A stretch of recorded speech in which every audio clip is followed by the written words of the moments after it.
Katy Perry lied to us multiple times, and someone told her that we were fly, hot, sexy. Somebody lied to her several times and told her that she was fly, hot, and sexy and beautiful, and she's nothing like that. She's nothing of the sort. I've always had this idea of what my teenage years would look like and how they would merge into my young adult life. And particularly with the backdrop of the coronavirus pandemic and lockdown, a lot of my expectations, my hopes, my dreams for my youth have had to die.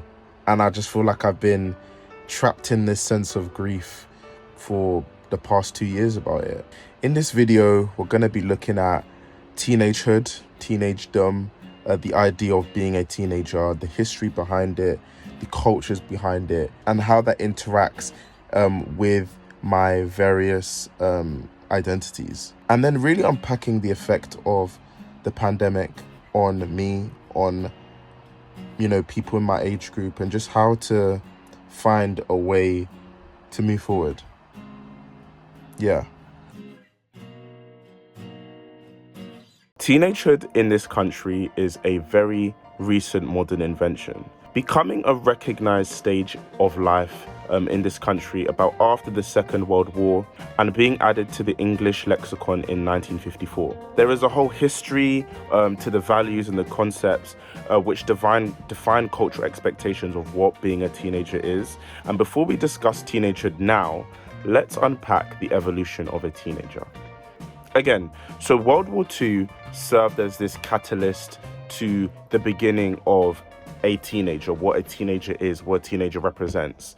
And imagine there's this whole generation that has been trapped in this weird state of limbo due to the war. Before World War II, compulsory education had only just been extended to the age of 14. Imagine you being 14 in 1939, in the final year of compulsory education, which had been true for about 80% of the children who had the option to. So by the time war is over, they would have been 20. Existing in this strange state of limbo, again, due to war, must have been confusing. And I think in many ways it would have exacerbated the period of puberty. Because again, adolescence as a social phenomena is still a pretty relatively new concept. For context, that's why historians and theologians believe that Mary, the mother of Jesus, was likely around the age of 12 to 14. So puberty as a scientific and biological process is finally able to manifest and be observed in the sort of way that we would recognize it today. So again, by the time we get to the end of the war, I think in reaction to the better cultural understanding of adolescence, the age to compulsory education is risen up to 15. So as Britain recovers from wartime and it makes a return to some sense of normalcy, a teenage culture was able to develop, and the media and the press played a huge role in influencing both youth culture and the attitudes towards youth culture. And in that same vein, contributing to this growing idea of a generational gap, this conflict between, you know, older and younger. The shutdown of the European film industry during World War II allowed Hollywood to take territory of the global film industry, with American perspectives and cultural ideals becoming the country's main export, influencing Western cultural standards. So whilst the idea of being teenaged is percolating in the atmosphere, a new genre of film emerges. The coming-of-age genre begins to become popular, highlighting the growing societal issues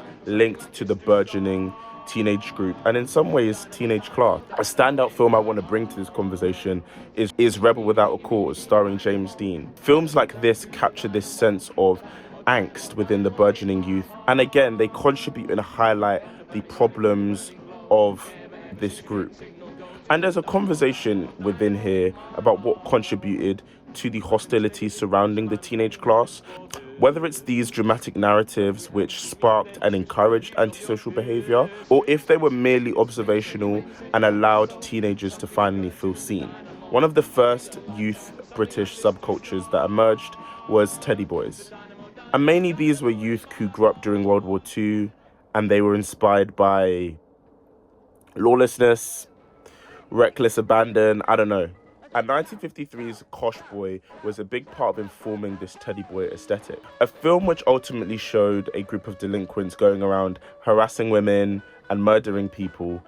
This is the first film in British history to receive an X rating due to its unflinching look at violence, its discussion of premarital sex, abortion, and teenage pregnancy. The film's moral messaging was basically suggesting that kids need to have their arse beat in order to return to the straight and narrow. And again, this is something for you as a participant in whatever I'm saying to decide on your own conclusion. Is the media what incites this unscrupulous teenage behavior, or does it trigger unfound public hysteria, mostly amongst the adults? Because in some ways it triggers teenage rebellion, with the teddy boys taking on this Edwardian style and making it contemporary and urban and imitating the spirit of rock and roll and gangster movies to form these gangs who just create havoc. But you also had the press who are warring against this teenage class. And let's not ignore, of course, the racism and the hatred within these groups. A sign that this teen angst is in some ways a perverse manifestation of the nationalism and patriotism that these teenagers were inundated with growing up during a war. And it's funny, because we'll go into this later, that even British youth culture at its foundation, at its beginning, has roots in racism and xenophobia. With these teddy boys essentially harassing black communities in London, which resulted in a week of unprovoked attacks from these teddy boys who went around like Ladbroke Grove, Notting Hill, violently beating black individuals, throwing milk bottles at them, destroying their properties, and all that sort of stuff. And the police essentially just kind of shrugged it under the carpet, which again, and it's interesting with that because ultimately one of the big cultural shifts which resulted in a growing sense of youth culture was immigration, and particularly the Windrush Movement, which saw a lot of hostility, but also it saw different cultures and cultural ideas coming to Britain. And it's also important to note that this teenage class had the ability to act as economical agents with spending power, and with that, tastes and desires which can be commodified under capitalism. That's why a lot of markers to the evolution and emergence of newer British youth subcultures is popular culture or media like music and film. The Beatles represented a shift from this teddy boy aesthetic to the mod aesthetic and into the countercultural movement of the 1960s. Powered by the youth culture, teenagers and young adults' ability to have spending power created opportunities for more leisure and recreational activities. Clubbing and live music became one of those, and it was the growing nightclub scene in Liverpool that allowed John, Paul, George and Ringo to achieve the success that they did. BEATLEMANIA was this massive cultural and economical craze spearheaded by the youth, who again, they finally have this sense of purchasing power, creating an unparalleled cultural force in both the UK and the US. The Beatles' takeover of the US in 1964 and their encounters with Bob Dylan had a massive impact on their music, but again, also the way they were able to influence teenagers and young adults. The US was experiencing the civil rights movement of the 1960s, and Dylan's music played a role in that.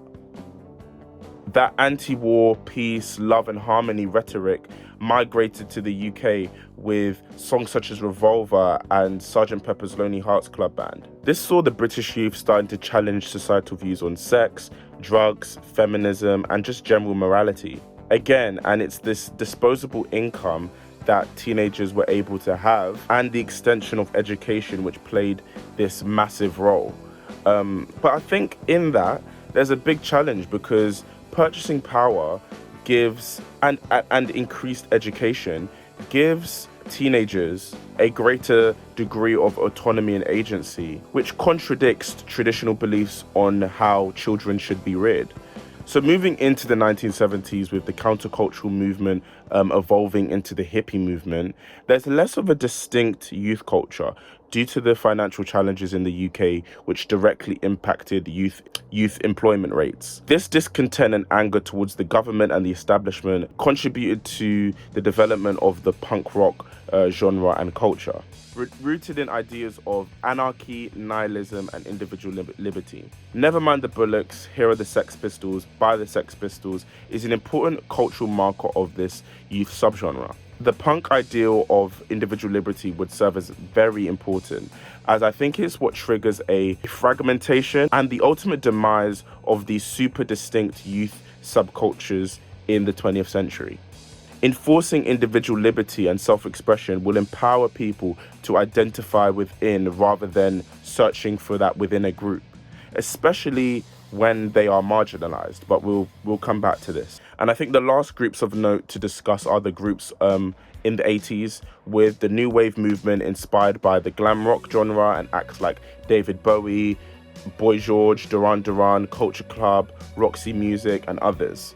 Here again, there's this focus on self-expression, with androgyny becoming popular, with both men and women exploring and deconstructing the gender binary when it came to expression. Right, into the thick of it, the 90s.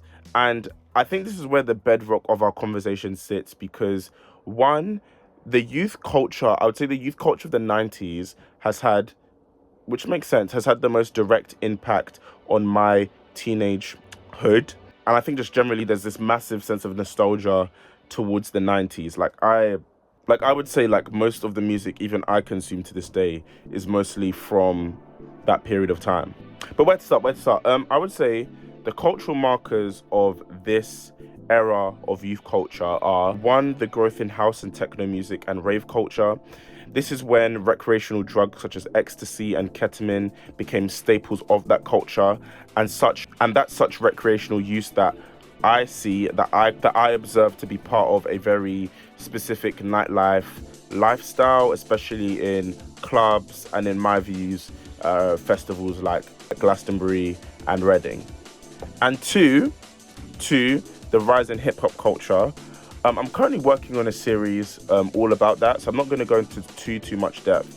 But what I'll do for now is I'll recommend FD Signify's video on the objectification of black men, and a particular part in that video about the impact of hip-hop culture on perceptions and interpretations of black masculinity. And having had first-hand accounts with the way white British teenagers treat blackness, treat black masculinity, treat black culture.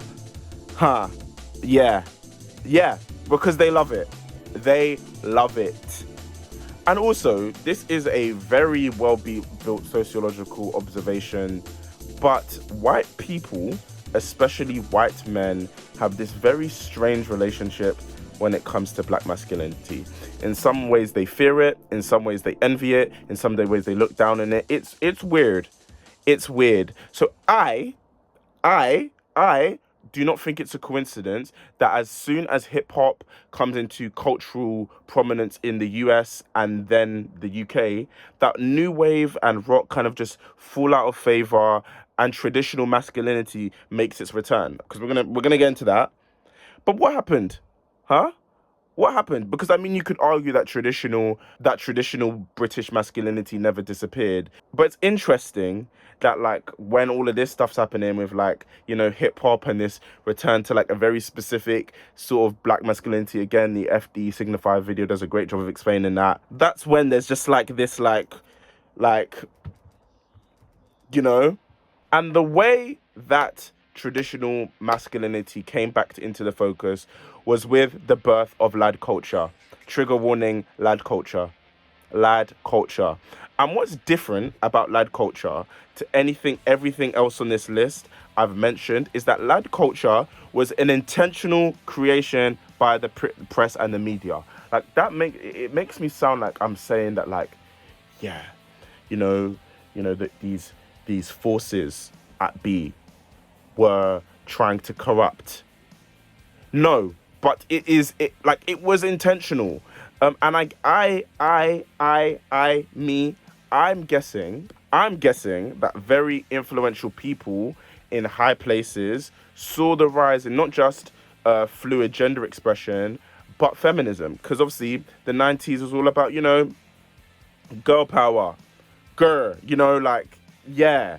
But then you have like this, once that, like, as that rhetoric is like growing, and like, I'm sure like women are starting to feel like a greater sense of empowerment, you have this perversion of youth culture, which youth culture, everything I've talked about, has been like this really progressive, anti-traditional like force. But lad culture, this specific youth culture of lad culture, comes in to be this reinforcement of misogyny, sexism, racism, and homophobia. Yeah. And then on that, like, you had like BRITPOP, you had the BRITPOP genre, which was this massive cultural force for like, I guess, the early 90s, early mid 90s. And you had like massive bands like Oasis and Blur, spearheading this very particular lad aesthetic. And obviously you had like football hooliganism, like that's been a part of British culture for like, you know. But then you also had these like they're called lad mags, like Maxim, and they were catering and curating these laddish tastes. And ultimately what it's done is it's created this hegemony for teenage culture that exists to this day. This is the first clip I filmed for this entire series because I'm here writing the script. But yeah, I'm coming for lad culture. Don't worry. I'm coming for you lot. Seriously. And like, I think in the next video, so this is, like I said, it's going to be a 3-part series. In the next video, we're going to be exploring Black British teenagehood. And then we're going to be talking a bit more about the current landscape of teenage culture, and what that looks like. But the reason I bring up all these things, and this is something we're going to discuss, is how this evolution impacted my childhood, or teenagehood, and the teenagehood of Gen Z, and how it's all a lie. Like, it's all, especially for Black British people. I don't like for the BAMEs, how it was a trap and a lie. Yeah. And that's what we're going to be unpacking. That's what we're going to be talking about. That's the meat of the conversation. Okay? We're going to be talking about how the way teenage culture is, and we're going to be talking about different things. We're going to be talking about, I'm going to be talking and dissecting my childhood, and not childhood, my teenagehood, and the cultural markers that created in me this sense of teenage idealism. Yeah, teenage idealism for reality that was not created for me. So I'm going to be talking about Black British teenagehood and how it deviates, how it acts as this deviation from this British teenagehood that has been building, that has been being percolating in the atmosphere. Yeah.